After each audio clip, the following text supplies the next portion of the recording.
فَإِذَا اطْمَأْنَنْتُمْ فَأَقِيمُوا الصَّلَاةَ إِنَّ الصَّلَاةَ كَانَتْ عَلَى الْمُؤْمِنِينَ كِتَابًا مَوْقُوتًا۔ السلام علیکم ورحمۃ اللہ وبرکاتہ۔ الحمد للہ رب العالمین والصلاة والسلام علی اشرف الانبیاء والمرسلین نبینا محمد وعلی آلہ واصحابہ اجمعین وبعد۔ نماز باجماعت کے حوالے سے فضائل اور آداب سے متعلق جو باتیں تھیں ان کا تذکرہ اس سے پہلے حلقوں میں آپ کے سامنے اختصار کے ساتھ کیا گیا ہے۔ مزید کچھ مسائل ہیں جو جماعت سے متعلق ہیں، جماعت کی قیام سے متعلق کچھ مسائل ہیں علیحدہ، اور یہ مسائل ایسے ہیں جن کا جاننا ہر مسلمان کے لیے ضروری ہے،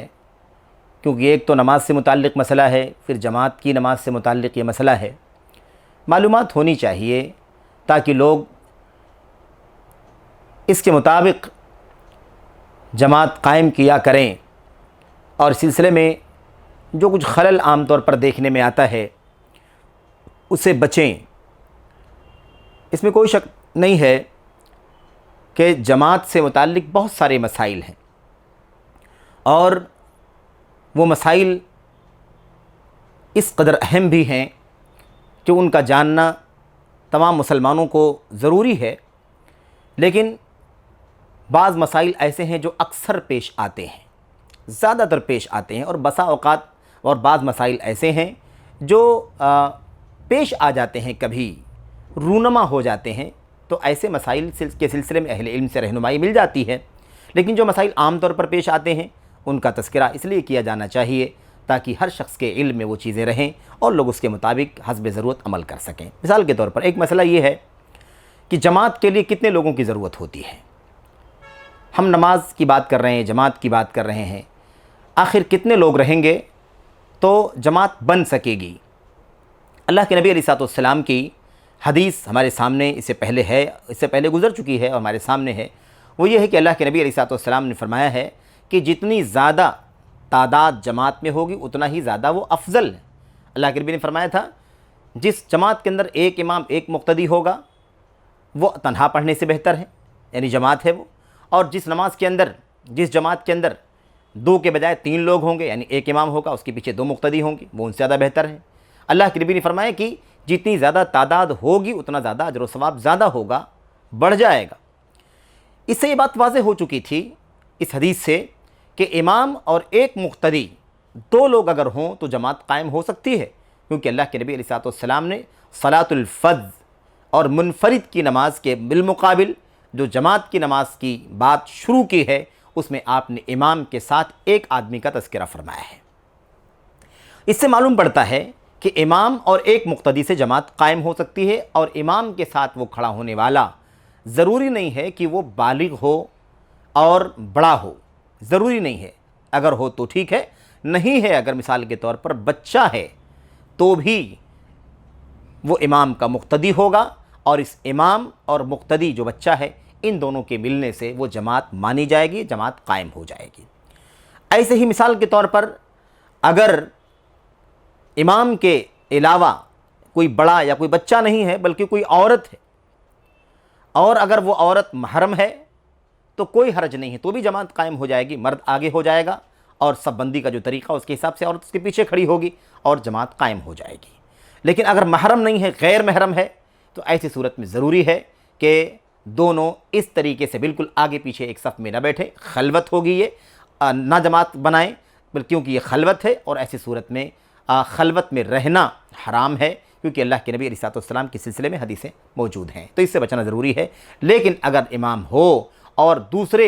دائرے میں دوسری جگہ پیچھے اس کے جو عورتوں کا حصہ ہے، اگر وہاں پر ایک عورت بھی تنہا کھڑی ہوگی تو ایسی صورت میں بھی جماعت ہو جائے گی۔ البتہ ایسی صورت میں یہی اشکال ہوگا کہ وہ متابعت کیسے کر پائے گی، لیکن اگر کوئی صورت ہے تو جماعت بننے میں کوئی اشکال نہیں ہے۔ اللہ کے نبی علیہ السلام کے سلسلے میں جو حدیث ہے اور بہت ہی صریح حدیث ہے وہ حضرت عبداللہ بن عباس رضی اللہ تعالیٰ عنہ کی ہے۔ اس سے پتہ چلتا ہے کہ جماعت کے لیے ایک امام ایک مقتدی کافی ہے، اور بچہ ہو تو بھی کافی ہے۔ اللہ کے نبی علیہ السلام کی حدیث ابن عباس بیان فرماتے ہیں رضی اللہ تعالیٰ عنہ، بت عند خالتی میمونہ، میں ایک شب اپنی خالہ میمونہ کے ہاں سویا۔ اللہ کے نبی علیہ الصلوۃ والسلام رات میں اٹھے اور قیام اللیل آپ نے کیا، میں بھی اٹھا، میں بھی اللہ کے نبی علیہ الصلوۃ والسلام کے ساتھ نماز پڑھنے لگا۔ جب میں آیا نماز پڑھنے کے لیے وضو کر کے تو میں آپ کے بائیں طرف کھڑا ہو گیا۔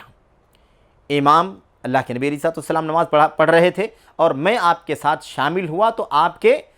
کے بائیں طرف شامل ہو گیا، یعنی جو صورتحال بنی وہ یہ بنی کہ اللہ کے نبی جو امام تھے وہ دائیں طرف ہو گئے اور میں بائیں طرف کھڑا ہوا، مقتدی بائیں طرف ہو گیا۔ ایسی صورت بن گئی، اللہ کے نبی علیہ الصلوۃ والسلام نے فوری طور پر آپ نے میرے سر کو پکڑا اور آپ نے مجھے اپنی دائیں طرف کھڑا کر لیا۔ یعنی مثال کے طور پر یہ میرا بایاں ہے، اگر یہاں پیچھے میرے بائیں طرف کوئی کھڑا ہو جائے تو میں اسے اس طریقے سے اس کا سر پکڑوں یا پیچھے کی طرف سے اشارہ کر کے اسے پیچھے سے دائیں کی طرف اپنی دائیں طرف کھڑا کر دوں۔ پتہ یہ چلا کہ بچہ بھی مقتدی بن جائے اور تنہا امام کے ساتھ رہے تو جماعت قائم ہو جائے گی اور یہ جماعت مانی جائے گی۔ دوسری بات یہ معلوم پڑی کہ اگر دو لوگوں کی جماعت ہو، جو اقل جماعت ہے، سب سے کم درجہ ہے جماعت کا، یعنی جماعت یہیں سے شروع ہوتی ہے، تو ایسی صورت میں سب بندی کا طریقہ یہ ہے کہ امام بائیں طرف کھڑا ہوگا اور مقتدی دائیں طرف کھڑا ہوگا۔ واضح رہے، امام فضیلت والا ہے، دائیں طرف نہیں کھڑا ہوگا، بلکہ فاضل جو ہے امام وہ بائیں طرف کھڑا ہوگا اور مفضول جو مقتدی ہے وہ دائیں طرف کھڑا ہوگا۔ یہ نبی کریم صلی اللہ علیہ وسلم کی حدیث سے پتہ چلتا ہے۔ تو اس سے پتہ چلتا ہے کہ صف بندی جماعت کے لیے دو لوگ کافی ہیں۔ میرے بھائی، ایسے ہی اللہ کے نبی علیہ الصلوۃ والسلام نے حضرت مالک بن الحویرث رضی اللہ تعالیٰ عنہ کی روایت میں فرمایا تھا، اذا انتما خرجتما فاذنا ثم اقیما ثم لیؤمکما اکبرکما۔ اللہ کے نبی نے فرمایا جب تم لوگ کہیں نکلو اور راستے میں رہو، سفر میں رہو مثال کے طور پر، تب بھی تم کیا کرو، اذان دو اور تم دونوں اور اقامت کہو، جماعت کھڑی کرو، اور آپ نے فرمایا تم دونوں میں سے جو بڑا ہو وہ تمہاری امامت کرائے۔ اس کا مطلب یہ ہے کہ دو ہی لوگ ہیں، جو بڑا ہے امامت کرنے کا زیادہ حقدار ہے اور دو لوگوں پر جماعت قائم ہو سکتی ہے۔ بہرحال میرے بھائیوں، میرے بزرگوں، اللہ کے نبی علیہ الصلوۃ والسلام کی اس حدیث سے پتہ چلتا ہے کہ اس طریقے سے جماعت ہو سکتی ہے۔ ایسی عورت کی جو بات ہے کہ عورت بھی اگر ہو، ایک مرد امام ہو اور مقتدی ایک عورت ہو، تو بھی جماعت قائم ہو سکتی ہے۔ اللہ کے نبی علیہ الصلوۃ والسلام کی یہ حدیث جو حضرت ابو سعید خدری اور ابو ہریرہ رضی اللہ تعالیٰ عنہ سے مروی ہے، بیان فرماتے ہیں کہ اللہ کے نبی علیہ الصلوۃ والسلام نے کہا، اذا استيقظ الرجل من الليل وايقظ امرأته فصليا ركعتين كتب من الذاكرين الله كثيرا والذاكرات۔ جب آدمی مرد رات میں اپنے قیام اللیل کے لیے اٹھے، بیدار ہو اور اپنی بیوی کو بیدار کرے، خود بیدار ہو، اپنی بیوی کو نماز کے لیے بیدار کرے، دونوں جماعت کے ساتھ نماز پڑھیں، کتبا من الذاکرین اللہ کثیرا والذاکرات، تو یہ دونوں جن لوگوں نے میاں بیوی نے جماعت بنا کر کے نماز پڑھی ہے، یہ بہت زیادہ اللہ کو یاد کرنے والوں اور اللہ کو بہت زیادہ یاد کرنے والوں میں لکھے جائیں گے۔ یعنی مرد جو ہے اللہ کا کثرت ذکر کرنے والوں میں تذکرہ لکھا جائے گا، اور عورت جو ہے وہ کثرت سے ذکر